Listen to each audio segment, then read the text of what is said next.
ದೈವೇಠಂತೆ ಸ್ವಾಂತಂ ನಾಟಿಲ್ಲೆ ಐಟೆ ಪ್ರಿಯಪೇಟ ಸಹೋದರಿ ಸಹೋದರನ್ಮಾರೆ. Every visit to Kerala fills me with a special joy. Ladies and gentlemen, I feel a great deal of satisfaction after unveiling the statue of pioneer of learning, literacy and library movements, the late P.N. Panikkar. I am thankful to the members of P.N. Panikkar Foundation for giving me this opportunity to be here with you all.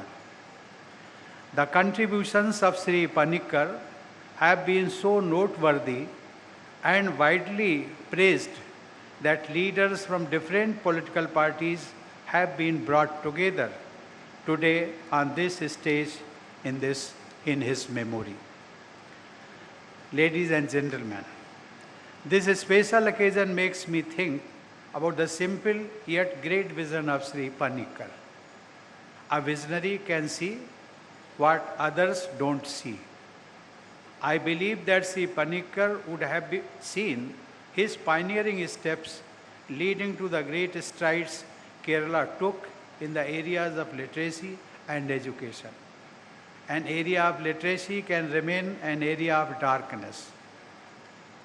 An area of illiteracy can remain an area of darkness.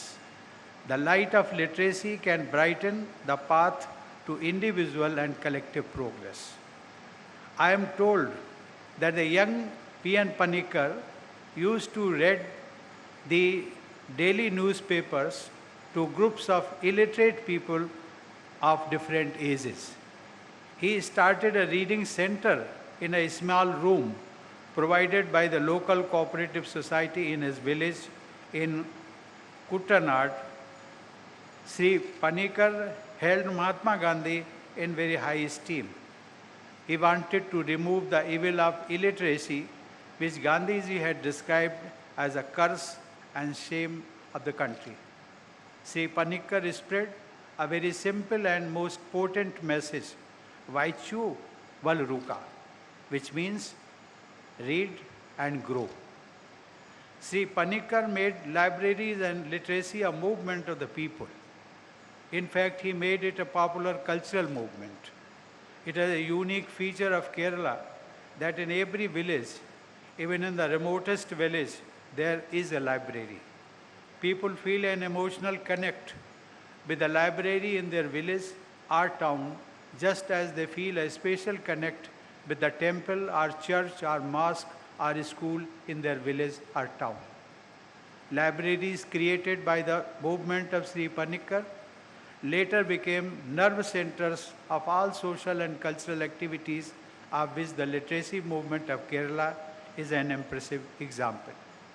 Children come to read in the libraries. Older people also come to read and meet and discuss issues relevant to them. The credit for libraries having a central place in the culture of Kerala goes to Sri P.N. Panikkar, who connected common people to libraries.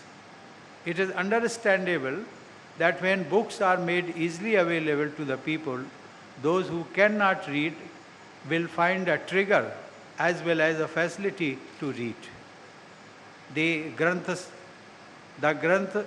Sala Sangam is started by Sri Panikkar with about 50 small libraries in 1945, grew into a large network of thousands of libraries.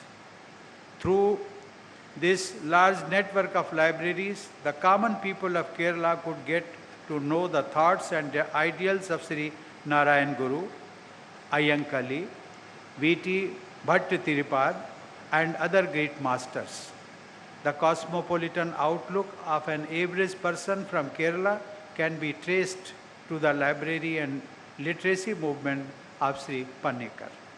Ladies and gentlemen, I am very happy to note that P.N. Panikkar Foundation is carrying forward his mission with dedication. The foundation is promoting the cause of digital literacy as a tool to realize the cause of inclusive growth. I am told that the foundation was established about 2 decades ago under the chairmanship of Justice V.R. Krishna Iyer. During my days as an advocate in the Supreme Court, I closely observed and highly admired Justice Krishna Iyer as a great jurist and judge whose heart would beat for the poor and the downtrodden. Justice Krishna Iyer looked at the system of law as an instrument of social and economic justice. It was only natural for him to get involved in such activities of social development and inclusion. I am happy to note that the Foundation started digital learning in rural areas since the beginning of this century, and this effort has succeeded in establishing thousands of home digital libraries. This effort of the Foundation is a very meaningful tribute to the memory of Sri Panikkar. I must appreciate the efforts of Professor P.G. Kurian, former Deputy Chairman, Rajya Sabha, and Sri N. Balagopal, Vice Chairman of the P.N. Panikkar Foundation, in reaching the unreached through initiatives like P.N. Panikkar National Reading Mission. I have been informed that the Prime Minister Sri Narendra Modi has directed the Foundation to reach 30 crore underprivileged people in the country through the National Reading Mission by 2022. I have been told that the Foundation has made substantial progress in the direction of realizing this target. Ladies and gentlemen, I am happy to note that the commendable work done by P.N. Panikkar Foundation resulted in the setting up of P.N. Panikkar Vigyan Vikas Kendra by the Government of Kerala as an autonomous organization. As mandated by our Constitution, it is one of the fundamental duties of every citizen of India to develop the scientific temper, humanism, and the spirit of inquiry and reform. The objective of the Vikas Kendra is to reduce poverty through knowledge. The Vigyan Vikas Kendra also seeks to inculcate scientific temper among the youth. Observing the Punyatithi of Sri Panikkar on 19th June as Reading Day is the most appropriate way of paying tribute to the great nation builder. I am happy to note that the Panikkar Foundation has been associated by Niti Aayog to take up the development programs in some aspirational districts of the country. These programs go beyond literacy and utilize the tool of learning to help improve agriculture and biodiversity. Ladies and gentlemen, I am glad to note that the Foundation is celebrating Azadi Ka Amrit Mahotsav by organizing a large number of awareness camps with the help of Gram Panchayats throughout the country.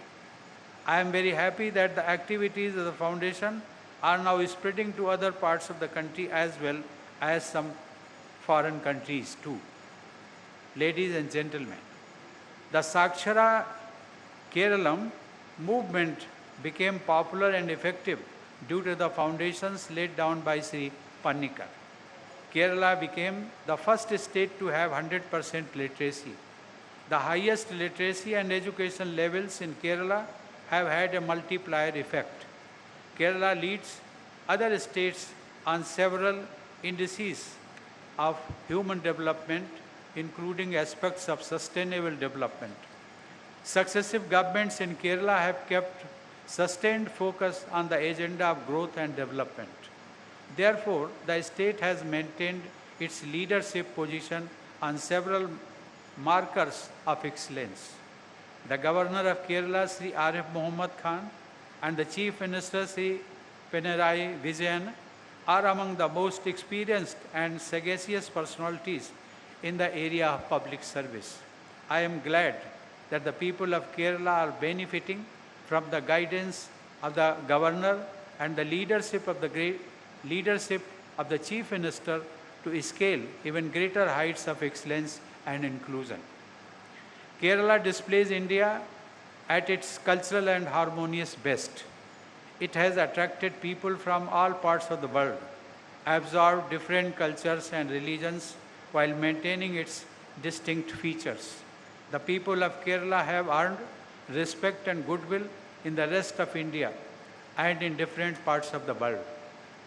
The enterprising members of the Indian diaspora from Kerala have not only been sending large amounts of remittances home, but also kept the prestige of India very high in the lands they have adopted as their workplaces. Ladies and gentlemen, the service sector professionals from Kerala, especially the nurses and doctors, are highly respected and relied upon by people everywhere. Recently, when the COVID pandemic affected the entire world, nurses and doctors from Kerala were among the most visible COVID warriors in India, the Middle East, and so many other regions on the globe. The people of Kerala enhance the pride of India. Ladies and gentlemen, I love visiting Kerala also because this state fills me with energy which it derives from its bountiful blessings of Mother Nature. I recall our former Prime Minister, late Sri Atal Bihari Vajpayee, whose birth anniversary we will celebrate on 25th December, had chosen this land to welcome the new millennium.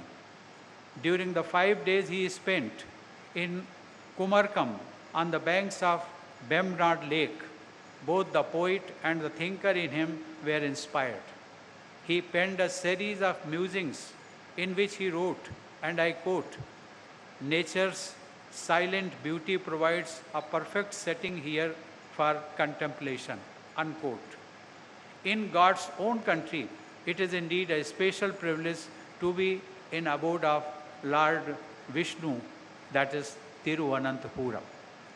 Ladies and gentlemen, there is a saying in Sanskrit, Amritam tu Vidya, which means education or learning is like nectar. I once again commend the Panikkar Foundation for distributing this nectar of learning in the entire country. I extend my heartiest greetings to all of you for Christmas and wish you all a very happy New Year. Thank you. Jai Hind. ऐसे ही कुछ और useful videos के लिए subscribe कीजिए हमारा channel महानगर mail news और इन videos को अपने दोस्तों से शेयर करना ना भूलें। लाइक जरूर करें और साथ ही प्रेस करें बेल आइकन ताकि आपको मिल सके हमारे हर नए वीडियो का नोटिफिकेशन।